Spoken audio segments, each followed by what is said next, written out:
right now, I feel like I finally understand. You wish you were as wise while you were young, but it's just not how it works. You got to go get that wise. That wise ain't just going to come to you. You got to go get it. And some people don't get it. Everybody don't get it. I don't care if they 50, 60, 70. Some of them still not wise. But you got to go get that wise.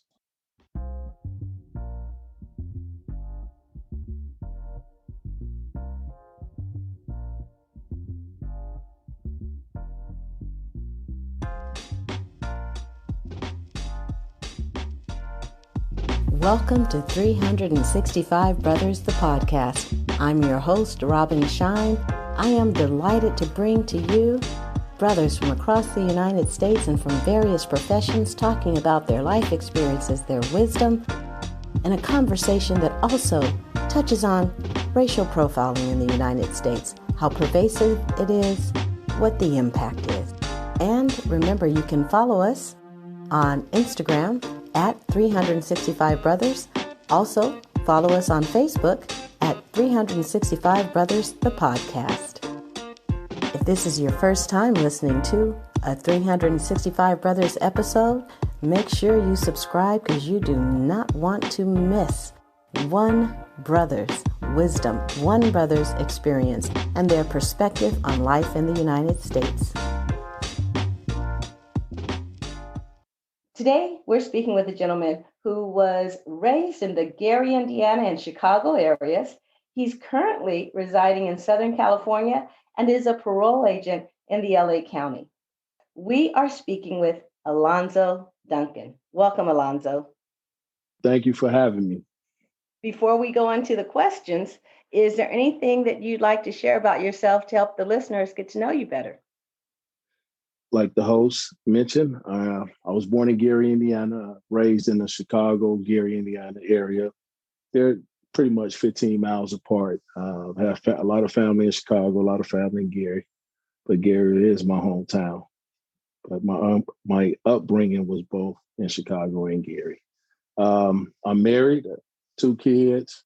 I have a master's degree. I am a member of Omega Psi Phi fraternity, Incorporated. Rho Iota Chapter, which is in Long Beach. I'm also the 12th District Social Action Chair. I have a master's in administration of justice.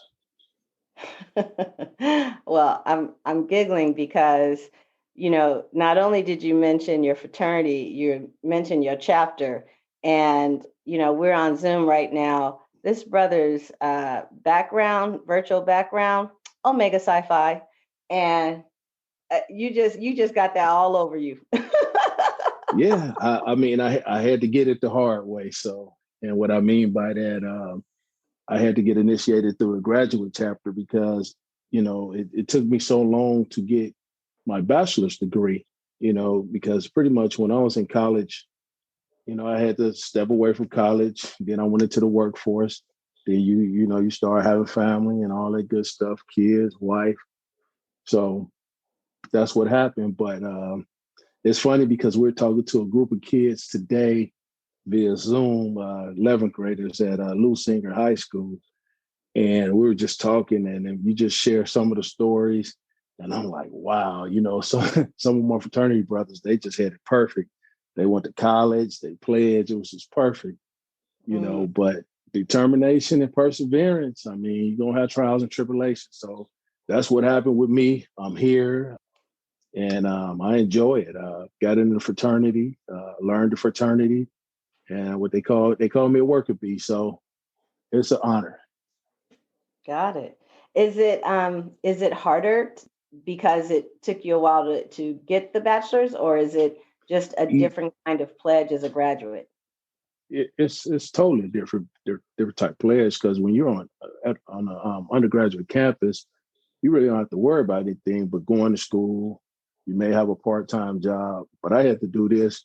I was mid-30s, a family, working 55 hours a week. It was just hard for me because I had to prioritize family, work, the whole nine. Yeah. So.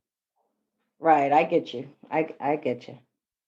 with that, let's jump into the questions. Alonzo, what's your favorite song or movie, either now or all time? Believe it or not, my favorite, I'm sure a lot of people probably say this, but my favorite movie of all time is Menace to Society. And my favorite song, I would have to say No Vaseline, Ice Cube. When that song came out, I mean, he had the world against him, pretty much, not the world, but he had his so-called friends against him, and he just came back, and it was so hard the way he came back. So every time I hear that song, it just do something to me. Okay. I'm not familiar with that one. I'm not saying I've never heard it, but it doesn't like the It's title. by Ice Cube, No Vaseline. Okay, I'm gonna look it up later and check it out. What's a favorite childhood memory? I guess going on my first recruiting trip in high school, went down to Memphis State. Okay, tell us about it. My family, my dad's side of the family, is originally from Memphis, Tennessee. And we used to go down there, see my grandmother's sister and all them. They were the only ones who didn't relocate. So growing up, I was like, man, always complaining, man, we got to go down there. It's hot, there's mosquitoes, this, that, and the third. Well, as I started to get older, you start to realize and see things different. I mean, you think you're growing up, you get into it, you start seeing girls, it was just more from the city. It was more just a laid back atmosphere.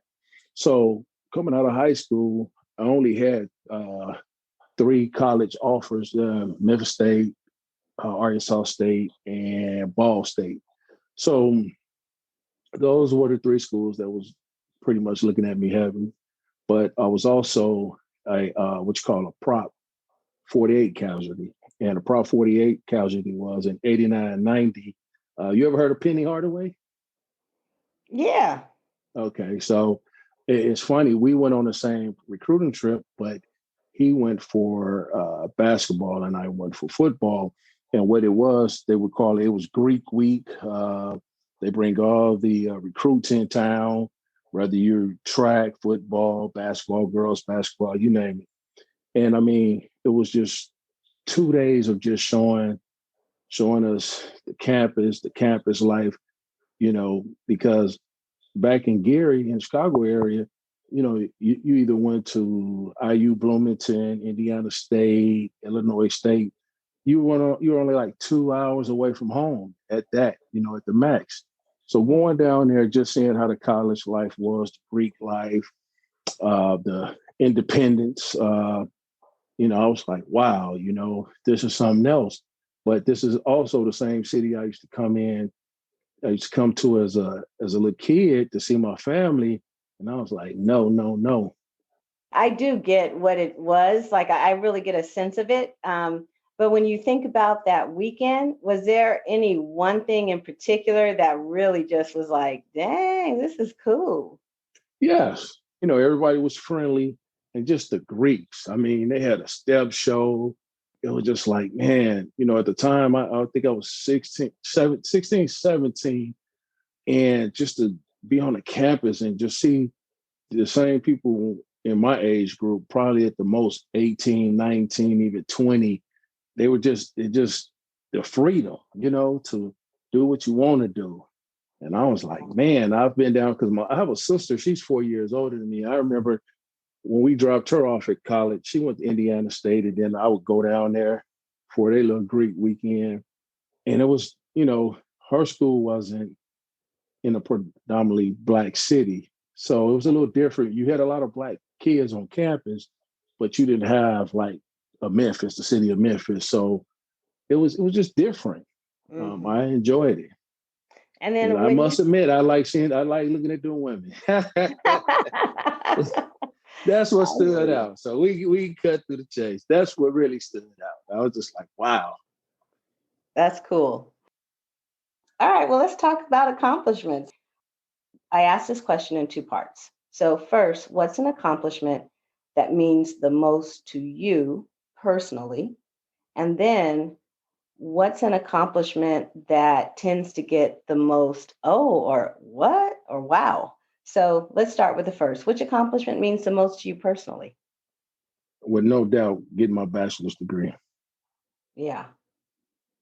And the reason why I say that is because I'm a first generation that ever got a college degree. And it was something that my father, he said, if you want to do anything from your life, is go back to school and get your degree. And I did it. And then once I got my bachelor's degree, my wife pushed me to get my master's degree. So those accomplishments were major to me. So what's an accomplishment that tends to get the wow or the surprise or whoa of others? You know what? Getting a master's, especially with my job, when you're talking and they're like, what? You got a master's? Like, it's just not impossible. Or I guess the visual don't meet and I'm like, man, what does a degree look like? You know what I'm saying? You have to have a certain kind of look or talk a certain kind of way.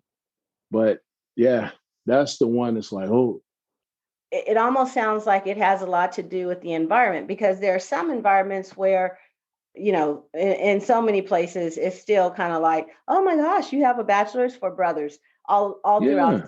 That's still true. And I'm wondering, does it stand out even more in the law enforcement professions when a brother has a master's degree? Oh, absolutely. I mean, that when I came in back in '94, yes.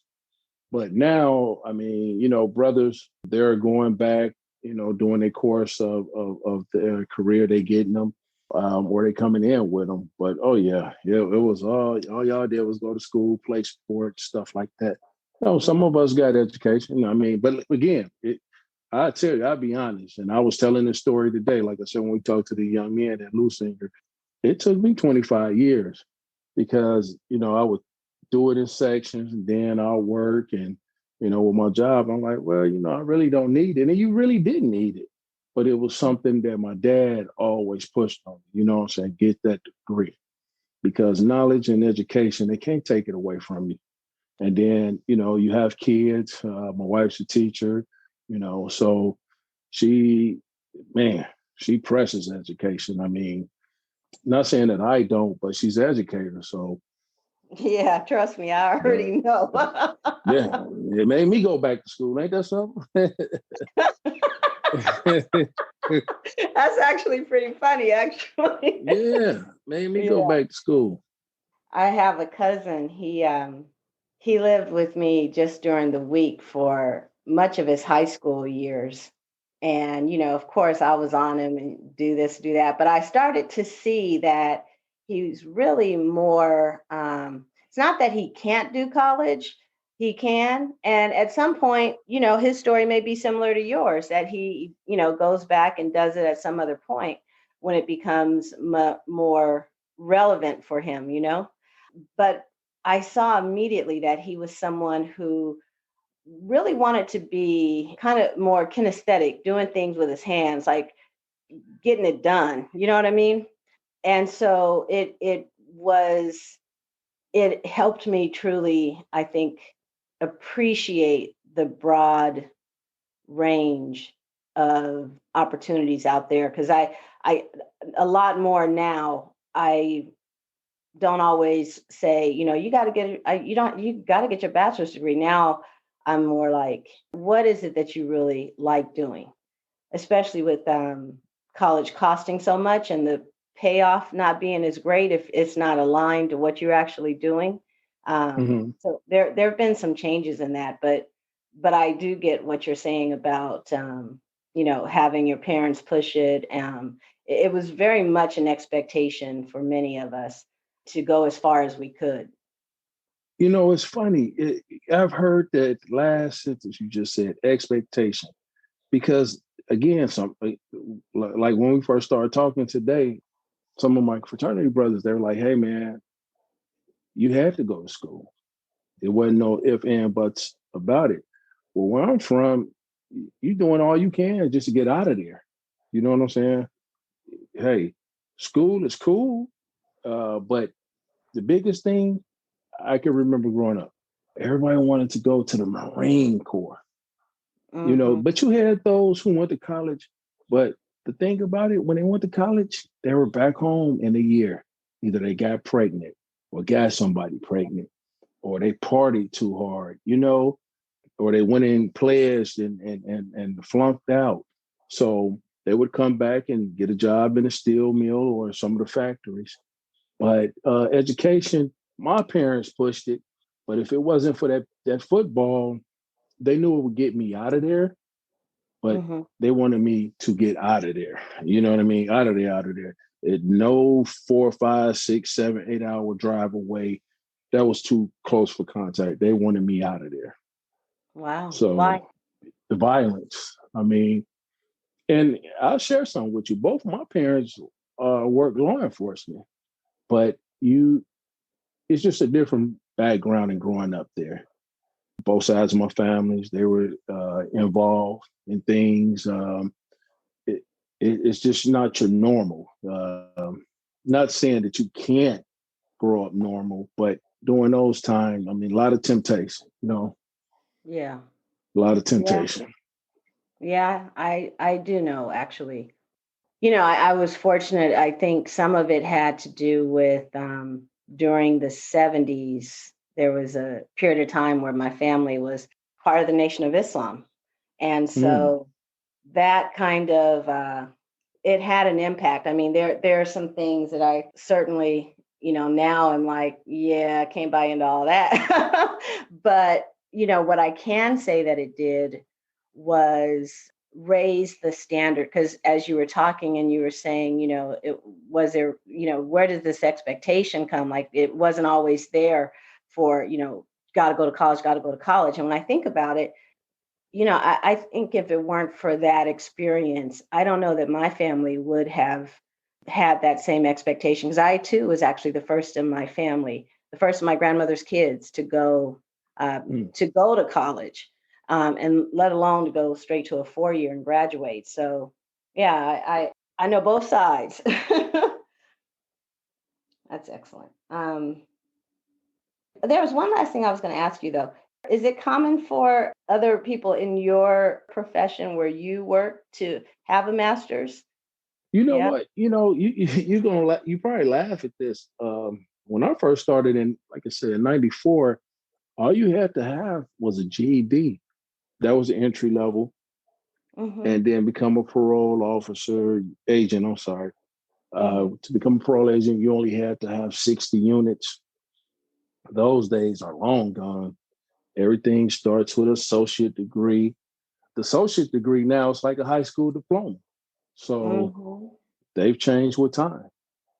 Yeah, So they yeah, have. you see a lot of people. I remember when I first got my master's, I was like, "Ooh, yeah, this stuff." But now everybody's putting doctor by their name. So hey, I don't Wow. know. I think that has to do with how when the internet came in and more people could do courses online, and even before online, actually, the evening classes. Because for a long time, if you were going to get a master's or a doctorate, you had to drive yourself to a campus and you had to take these regular classes either during Hmm. the day or evening. But I would say probably in the last 15, 20 years, for sure the last 15 years, they really expanded the number of places that offer, evening, get your, in fact, my BFF is getting her MBA, while she's working a That's job good. and raising two kids. It's so they've actually increased the opportunities for people to do it as well.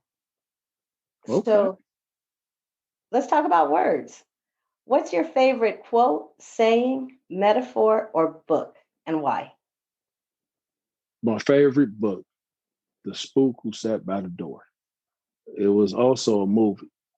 Uh-huh. And I'm not sure if you had a chance to read it, but very interesting book. It was a gang member from Chicago. He infiltrated pretty much the government, uh, FBI, and all that. And again, they just the quote. You just think he's just a regular Joe, just regular black man from the inner city, from the ghetto. He ended up outsmarting them and took what he learned from the government and took it back to the city and educated the gang members. Uh-huh. I've heard people mention, I've not read it myself. You say it's a movie? Yeah, they had a movie. It's a movie too as well. I'm sure if you go to Google or, they got everything now, Yeah, but I've seen it, yeah. I read it. And in a lot of inner cities, they actually read it in high school. Huh. Yeah, a lot of inner cities read it. My favorite quote is something my granddaddy used to always say: "Pretty is what pretty does." And for the life of me, when we're growing up, I'm like, what do you mean by that? Pretty is what pretty does. And he was like, you could be the prettiest person in the world, and it ain't worth nothing. I use the example. A lot of guys, oh man, she's fine, she's this, she's that. But she may have an A in looks, but in personality, get up and go, hustle about her, she could be an F. Mm-hmm. So that A and that F turns into what? A C. Mm-hmm. But my grandfather used to always say that. Always say that. So I like my quotes from growing up, my grandparents, they had some good ones. And that's just one of many. Okay. Just because now you've intrigued me. Do you have one more that you could share? Yeah, my grandmother. My grandmother used to always say, that's too much sugar for a dime. And what she meant by that, when you're a kid, you're always talking, you're telling too much. And she would be like, you know what? That's too much information. Uh-huh. Information is free, but I give you a dime, you give me everything. Uh-huh. And then, when you're growing up again back home, and I'm sure y'all had in LA, you go to the candy store, everything was a quarter, a dime. And she went, boy, you coming in with all that sugar. That now that's too much sugar for a dime. So it played two different parts. Yeah. I like that. I really like that.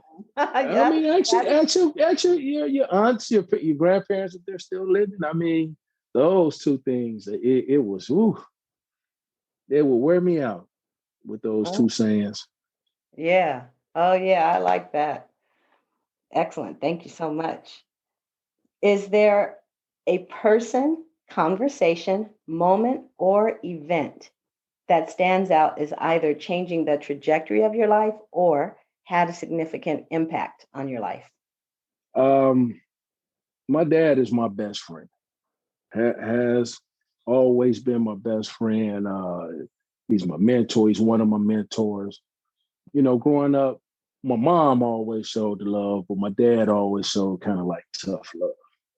And then, growing up, when I got to high school, I did a lot of challenging things as a young man would do.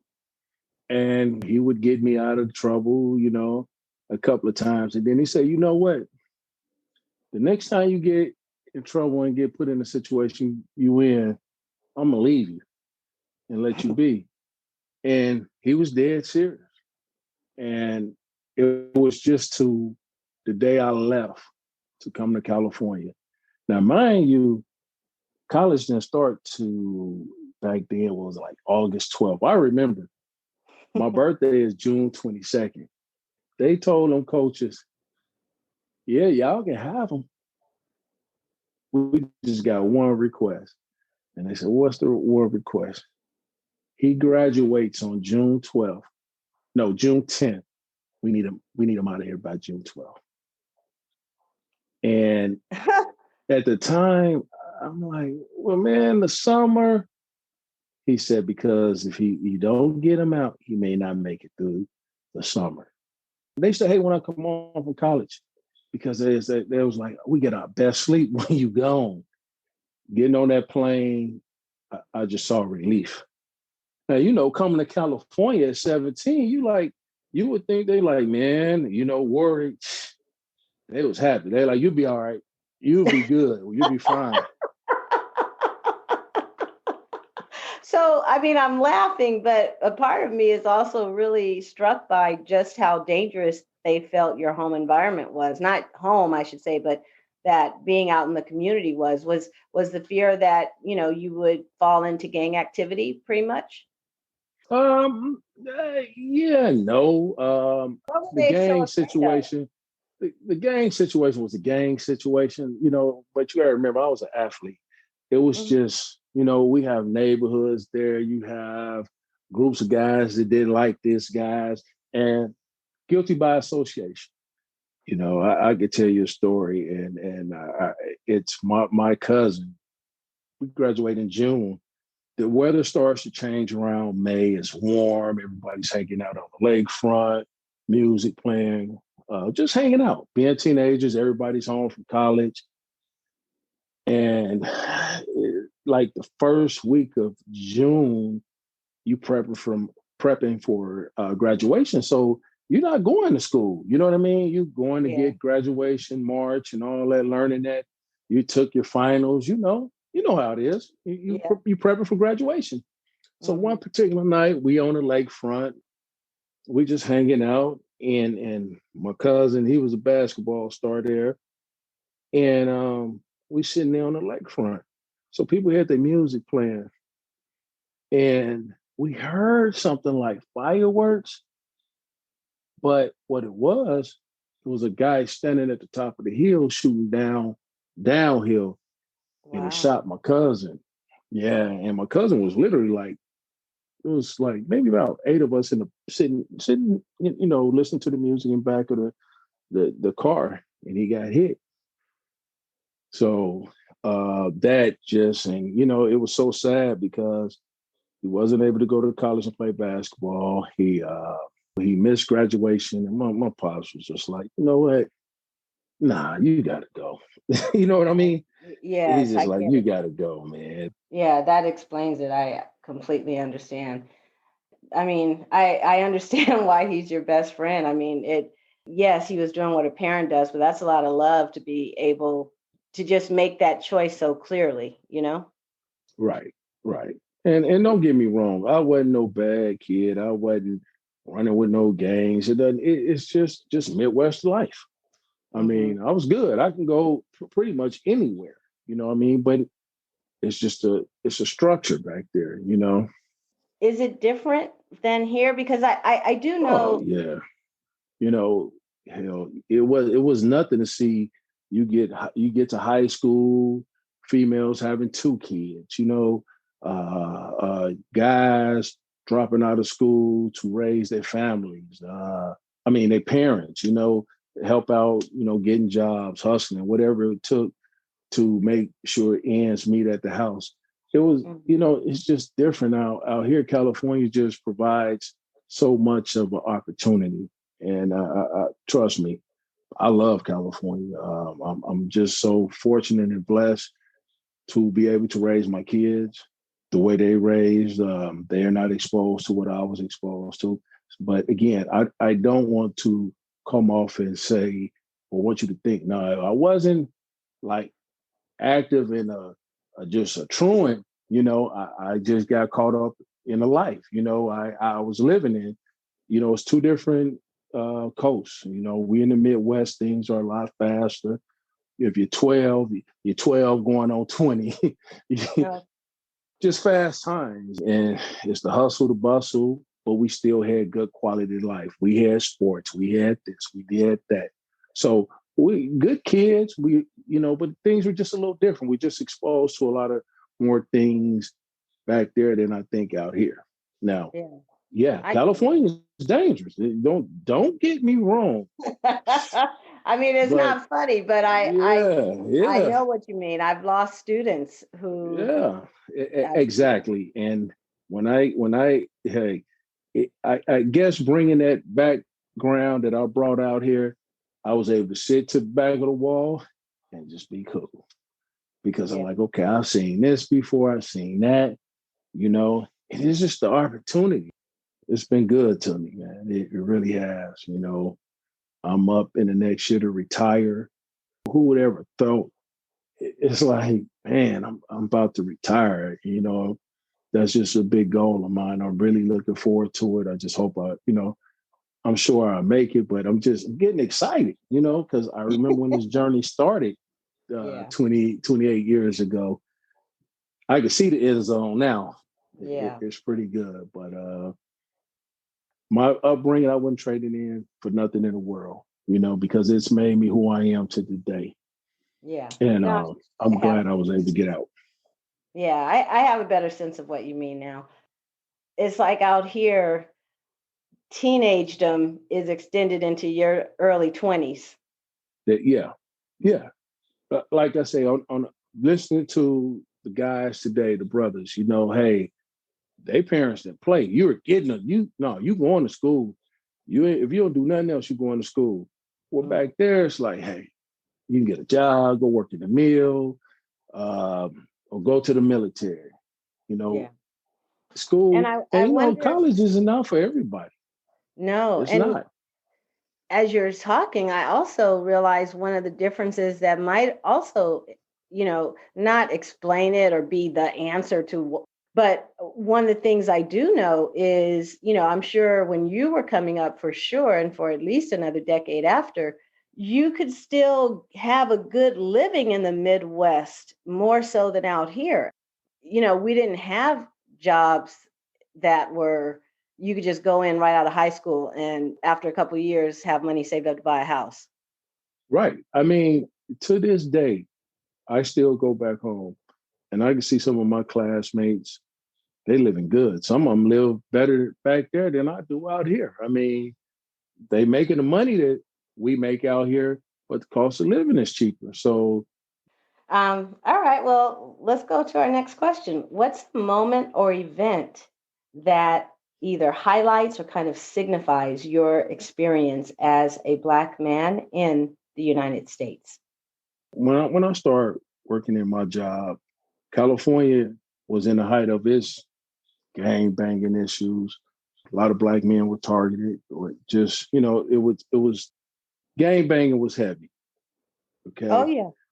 so when I started working law enforcement, you caught it both ways.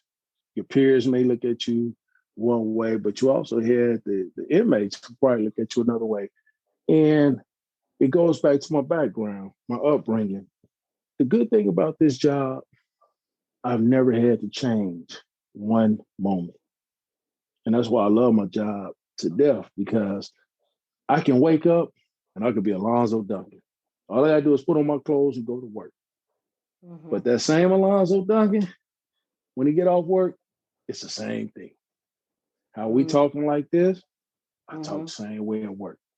Hmm. Um, having experience going through things in life and persevering, they saw that. And I got major respect for that. It wasn't like, oh, he's gonna be a pushover, this, and this. They knew, so we respected each other. But just to go in those gates, knowing, hey, I don't have to change up for nobody. I could be Alonzo Duncan, a Black man. I don't have to change up. I don't have to sell my soul to, Yeah. and I would never sell my soul just to get along. Let me ask you a little something because I just realized I'm thinking I know, but you work in parole. So I just heard you say how, walking through those gates, which led me to believe you're actually interfacing in the prisons. I started working in the prison, and then I transitioned over to parole. And Okay. it's all under the same umbrella. I can tell you this, I like the parole aspect a lot better. The parole aspect is more one-on-one, hands-on. You get to see guys on your caseload or females. They get out, they work hard, you help them, they discharge. Parole, I mean, that's really good to see. What do you see right now as one of the biggest challenges that parolees face? Well, not so much challenges, because what you have now, and I don't want it to sound crazy, but parolees in a good position now. We've never had as many programs, state sponsored programs or private programs to get help. You didn't ever have any resources. I mean, man, you name it. They can do from truck driving school. A lot of them are going back to college. You name it, opening up their own business. So the sky's the limit for Wow. parolees now. I guess I'm glad we're talking because I realized I had this old school version that a parolee has a difficult time finding housing, has a difficult time, avoiding recidivism, and has a difficult time getting his bearings. So, or her, I'm saying he, but he or she. So a lot of the programs that are available now, they're really making a difference for parolees. Oh yeah, if you look at the props that's out there, and a lot of people don't look at the props. When you go to vote, people are just pretty much, they don't look at the state props. They just or the city or the county. They just looking at who's going to be president. But you have to key in, and as you can see, even with the pandemic, a lot of people aren't returning to jail. Unless it's a major crime or something. So.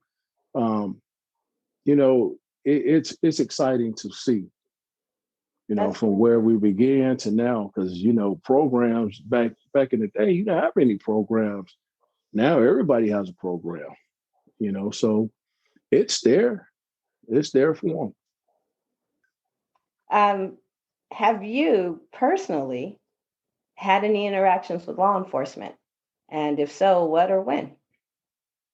Yeah, I've had I've been pulled over a few times for tinted windows or just, that's it. But I've never had anything where it got verbal or anything. But I've been pulled over a few times, and my thing is, hey, put your hands on the steering wheel, let your windows down, and just answer the questions. That's it. Yeah, 10 and 2. Hey, there you go. I mean, hey, yeah, but I've never been harassed or anything like that, pulled out the car, and but oh yeah, I've been pulled over a few times. Okay. Yeah, It's funny me too. you asked me that.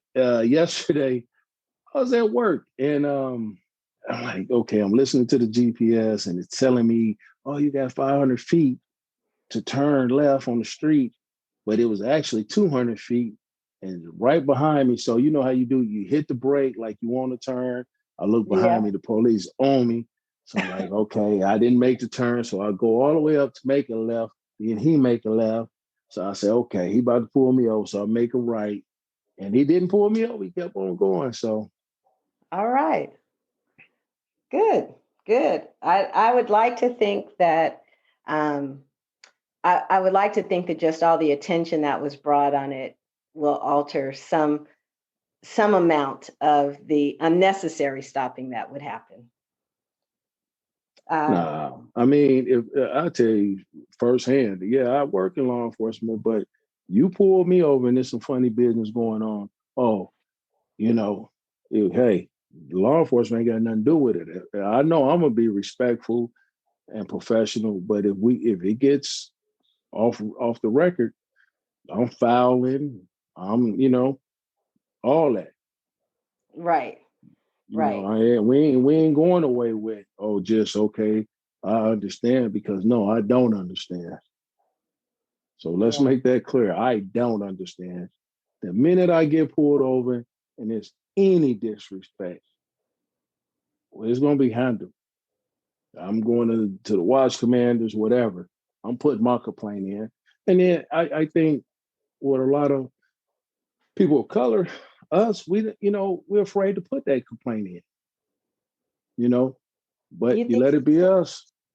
Yeah, I think so, because a lot of people think that ain't nothing going to happen anyway, and I strongly disagree with that. Even if you're thinking that way, still put it in. Yeah.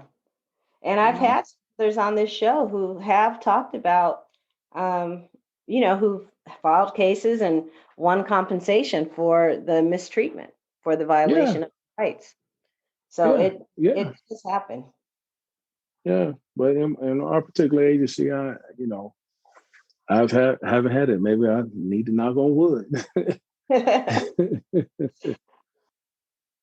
If the United States of America was a woman, Alonzo, with whom you could speak, what would you say to her? It's about time. I'm happy for you, and I support you 110%. And what do you mean by it's about time? Well, women have been the backbone. They're starting to get their just dues. Women work hard. Not to take nothing away from men, but women work hard. They are leaders. I mean, if you look at Congress, what you see, black women, black women.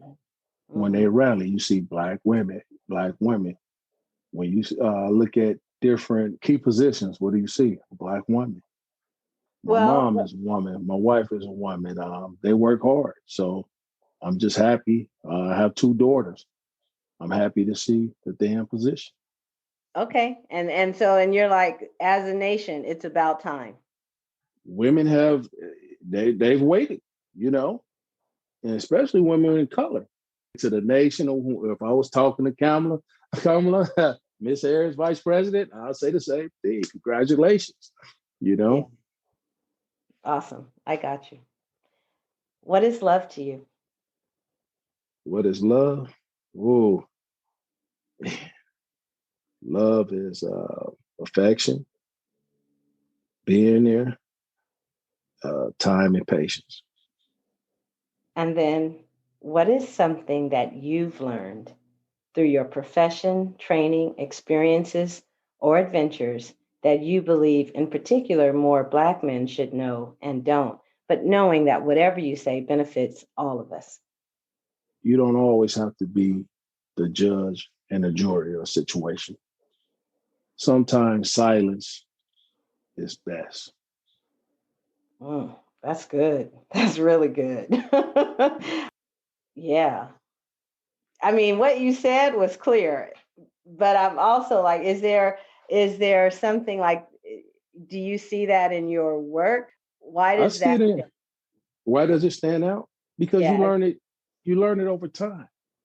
In our 20s, 30s, we know everything. We think we know everything. We tell people, oh, you should do this, you should do that. Sometimes we get into people with their marriages. You should do this, you do this. I do this, I do that. On the job, you got to be combative. Da da da da da da da. You know what? You ain't always got to comment on everything. It's gonna work itself out. And if you sit back and listen, you may get the answer without even having to say nothing. And I'm learning that both on with my profession, in organization, and just in life general. So to sum it up, in life general, man, I used to y'all argue you what? A good argument, man. Now they're like, hey, is that the same Al? Man, I don't say nothing. I'm like, and then when it comes to, well, you knew that? Yeah. Hell yeah, I knew that. I just didn't say nothing. The wise old Al. The more he said, the more he heard. The more he heard, the more he learned. Why can't I be like that wise old Al? There it is. Who did you hear that from? I can't tell you that. I can't tell you that. But you think about it. You think about an owl. An owl will be sitting right there on that branch. You wouldn't even know it. That's true. And he just sitting there listening. Mm-hmm.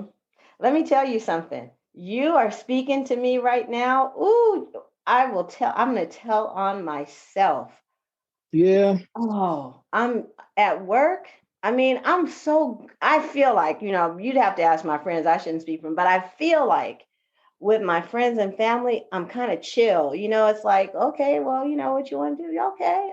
I'm a listener. I'm good. Mm-hmm. But for some reason at work, I'm not going to even lie. I'm a terror because I'm judge and jury. It's like there's a new policy and it's like, well, that policy, but then what's going to happen with so-and-so? But then what about these kids? But then, and it's what you're saying is so true. Like you're talking about retirement. I'm 54. I'm probably going to go. No.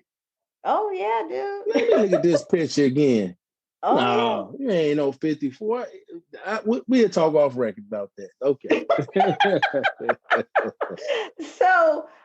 So the thing is though is, I'm close, but I still got some years in. And I'm telling you that what you just said right now, I am taking that on. I do not have to be judge and jury because I think I know how it's supposed to look and how it's supposed to go. And I even catch myself and I'll be like, Robin, you don't have to say anything. You don't have to point out what's not going to work about it. You could just wait and see. Maybe there's something you don't know.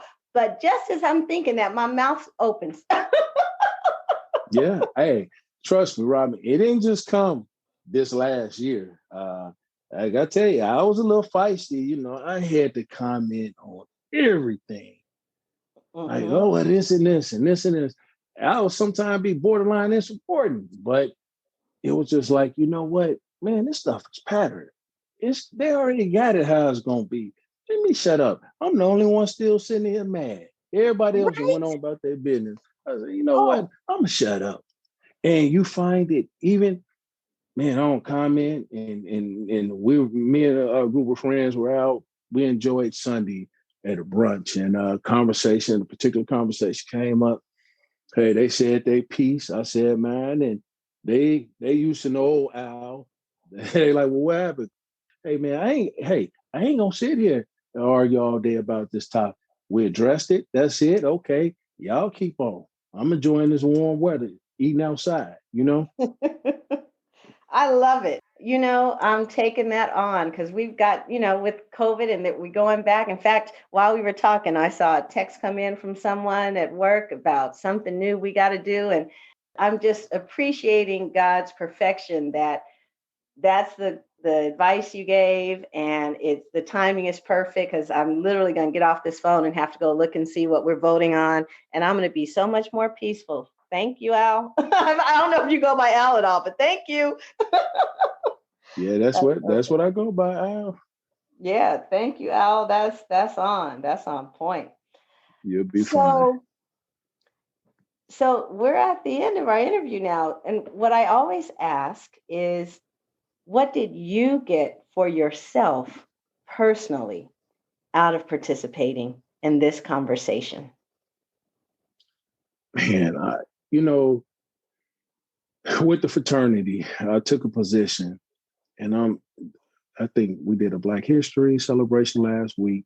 Then we had a district meeting the weekend. Talking, man, it's a lot of talking now. I have to do a lot of talking, and that's not really my thing. But Hmm.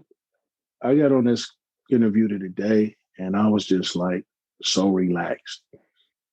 But because, like you said, what I was talking about with the job is it can help you. And if we do more listening to people, you can get the answer from somebody that you've been searching for just in a conversation. You can learn from everybody. You can learn from the wino that's on the Hmm. corner, Hmm.